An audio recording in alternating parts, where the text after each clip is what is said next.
تمام تلاشمون توی برنامه عشق ابدی این بود که مثل خانواده باشیم و همه رو به صلح دعوت کنیم و اجازه ندیم که کسی بخواد ناراحتی و تنش ایجاد کنه و حتی کسایی که ناراحتی و تنش ایجاد کردن و بارها و بارها بخشیدیم.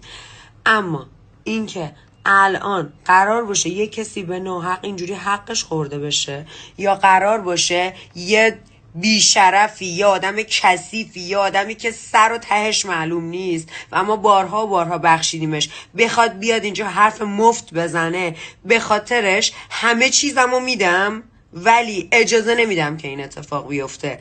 اجازه نمیدم که این اتفاق بیفته چون ما اونجا اعصاب و روانمون رو روزها به خاطر همین آدم کثیف از دست دادیم و بارها و بارها جنگیدیم و من اصلا تحمل اینو ندارم که الان بخواد با اون چشای نجسش اینجا این حرفا رو بزنه و کسی رو زیر سوال ببره. مگه میشه واقعا یه سری انقدر نادون باشن؟ مگه میشه از انرژی نگاه یه نفر متوجه نشید که چه دسیسه ای داره میچینه؟ مگه میشه متوجه نشید وقتی دو نفر دارن با هم دیگه حرف میزنن و یه نفر دیگه این شیطان رجیم داره نگاش میکنه و داره تو خودش نقشه میکشه که چجوری دهنه اینا رو سرویس کنم و بقیه متوجه نشم؟ من اصلا نمیفهمم این موضوع رو.